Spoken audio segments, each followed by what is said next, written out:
23 minutes past 7, a very good morning to you. UFO is what we're talking about this morning. The gentleman with me now is Bob Oechsler. Bob is a former NASA mission specialist. Bob, we're going to see some footage very shortly with sightings, what are allegedly UFOs.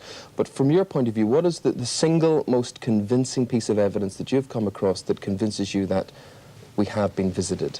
Well, I started out extremely skeptical about this whole thing. I thought this was just rubbish from the tabloids, but I was surprised to find thousands of U.S. government documents from intelligence agencies that tended to indicate that there was a little bit more to this than met the eye. So I went to seek guidance from the various highest levels of the United States intelligence community, and I was quite alarmed at what I was able to learn. Now, we are, in this report that we're now going to show, we're going to hear a conversation featuring you.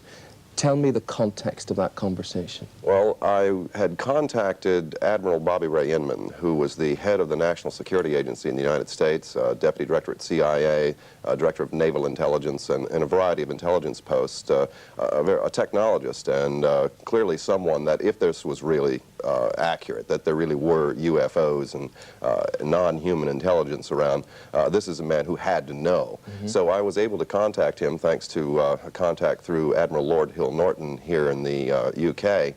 And this conversation, he alarmingly not only indicated that these issues were covered under national secrecy laws, but that the United States government did in fact have possession of the hardware associated with this. In other words, this was an actual physical phenomenon. A craft, a spaceship. Several of them, and they were in operational condition, which I assume suggested that they had been in contact, that they had been given these craft for some reason or another, because they certainly weren't crashed vehicles. Okay.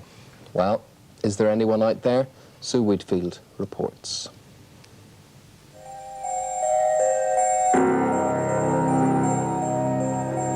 Houston, this is Discovery. We still have the alien spacecraft under observance.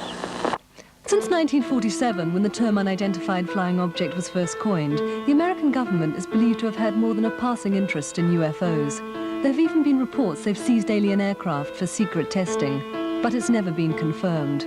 Now, for the first time, comments made by a former military intelligence chief seem to imply that at least some of the rumors could be true.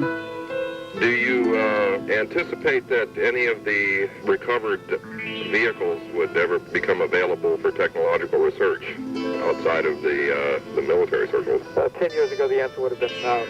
Yeah. Whether as time has evolved, they're beginning to become more open on it, is a possibility. A short time later, Bob Oechsler received this call. Mr. Oechsler, this is Tom King in Admiral Inman's office. Yes, you would be breaching confidence and/or violation of the secrecy laws in discussing his involvement in any matter. I heard what you said earlier, but obviously the big problem always is the pictures are never conclusive. The pictures, yes, are not conclusive, but when you get involved in an investigation and you find the extraordinary physical evidence left behind, and you talk to the witnesses, medical doctors, officials of governments and so forth, in one of the cases that we had just seen some video from, there was a Canadian official who was actually taken on board the craft.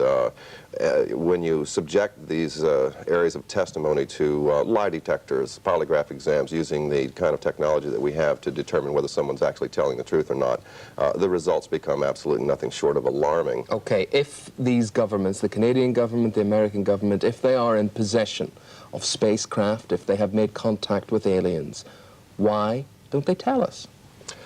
What I was able to learn is that the issue of secrecy dates back into the early 1950s, and in 1959, actually, NASA had a study conducted by the Brookings Institution in Washington, D.C., addressing the issue of whether this alarming issue of a confrontation with an extraterrestrial culture should be released to the public, this information.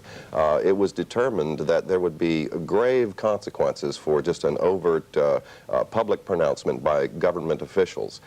So a determination... What does that mean? We would all panic? Well, not necessarily just panic, but the issues that it presented, not only theology, but issues involving economics, standards of monetary concerns. If you acknowledge type of technology that renders fossil fuel-related industries obsolete, yes, for example, you have grave consequences economically all the way around the world. Of course you do. All our values are rendered so useless and worthless then, yes. The determination was made that the only way to avoid this chaos would be through a slow indoctrination process over a matter of decades. Okay, well, Bob Oechsler, we'll talk more in depth later on in the programme. You'll be back here about 8:45 this morning, so look forward to that. But for the moment, thank you. Right, it's 8:46. Well, if you're one of those people who stays awake at night, have you ever seen one of these? More.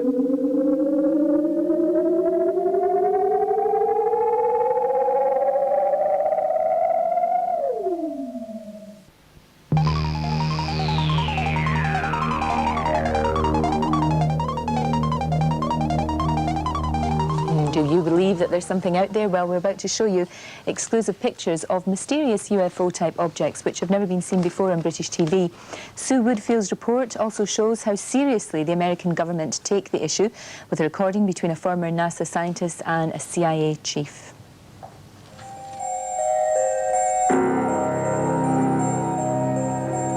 Houston, this is Discovery. We still have the alien spacecraft under observance.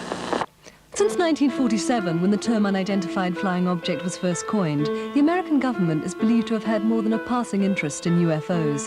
There have even been reports they've seized alien aircraft for secret testing, but it's never been confirmed. Now, for the first time, comments made by a former military intelligence chief seem to imply that at least some of the rumors could be true.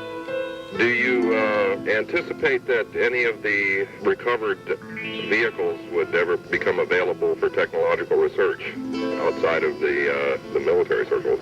10 years ago, the answer would have been no. Yeah. Whether as time has evolved, they're beginning to become more open on it, is a possibility. A short time later, Bob Oechsler received this call. Mr. Oechsler, this is Tom King in Admiral Inman's office. Yes, you would be breaching confidence and/or violation of the secrecy laws in discussing his involvement in any matter. And the phone was slammed down there. Bob Oechsler joins us. Good to see you, Bob. You really believe, have you had a close encounter, as they say, or have you seen UFOs? Well, I wouldn't really call it a close encounter. I think it has more to do with the contacts I've had with the U.S. intelligence community and being a technologist, being called in to analyze various video films and photographic evidence. It's quite conclusive to me. I have, in fact, seen with my own eyes on quite a number of occasions, well over 20, at very close range, a number of these vehicles. It's quite extraordinary technology. Anybody interested in technology would be, it's like a kid in a candy store, really. And there's no way that you could be mistaken and it could have been an airplane, helicopter, or something of that nature? Well, Admiral Inman convinced me that these vehicles were not manufactured by human technology, so that's pretty conclusive for me. Do you think, though, that the government know this is happening, know that it's going on, but why don't they want the rest of us to know? Why do they not want that? Yes, you are correct. The government, many governments around the world do in fact know. In fact, NATO conducted a study in the 60s involving quite a number of these incidents. The decisions to maintain secrecy regarding this center more around not upsetting the economic apple cart, religion, theology issues that come into play, and quite a number of issues that essentially center around science and technology. You're former NASA. What do your colleagues at NASA think of you? Do they think that you're a crackpot, or do they agree with you? Oh, no, not at all. They know I'm not a crackpot, and they're quite fascinated and interested every time I go to the Goddard Space Flight Center facilities to do analysis that we conducted on their equipment there with permission. They're always quite interested to see what the results are, because we do, in fact, see some rather extraordinary technology. I think most people now would agree that it would be supremely arrogant for us to think that we're the only life form in the entire universe and you know, tucked away in this wee corner of our galaxy. But then it's another leap of the imagination to think that there's something out there, there's UFOs out there, and we do tend to think in terms of little green men. We can't seem to see past that. Why do you think that they would come here in the first place? Well, that's the question, isn't it? We do have to come to grips with the reality that perhaps human beings aren't the only intelligence in the universe, and that they have, in fact, been here to visit. In spite of projects like the NASA SETI project, the search for extraterrestrial intelligence in deep space, there are serious issues associated with this. And we have a mentality where we like to kind of poke fun at the issue through tabloids and so forth. And like this kind of thing, this is what we perceive an alien to be like. Well, these are actual photographs taken from a case up in Canada that have indeed been authenticated by a Canadian government official who was taken on board the craft and apparently had some form of telepathic communication with the occupants, the pilots of the vehicle, as you might say. They are different than us, but it's interesting to note that they are humanoid and that they have 2 arms and hands and 2 eyes and so forth. They're quite much like us, only in significant ways they're different. And also, though, if they can get here, they're more intelligent than we are, or they're further advanced than we are, perhaps. I mean, would they always be friendly, or would they be malevolent? Well, of course, if there's one that comes, there's obviously going to be more. And just like we have different species of humans on this planet, I'm quite certain there's different species of alien life forms. So we could run into malevolence. In fact, President Reagan, on several occasions, alerted concern about the potential hostilities from outer space and why it would be important for us to work together on this planet with superpowers and so on, uniting. Clearly, the problem that we're confronted with here is that although technologically these beings may be more intelligent than us, we appear to be more advanced in areas of civility. We have emotions and things like that, and we have concern for our fellow man, whereas that doesn't seem to be the case necessarily in some of these other cultures. Bob, thanks very much indeed. It does seem strange, though, we can't get on with one another in this world, so you wonder whether we will get on with aliens, but thank you. Right, thank you. Fascinating.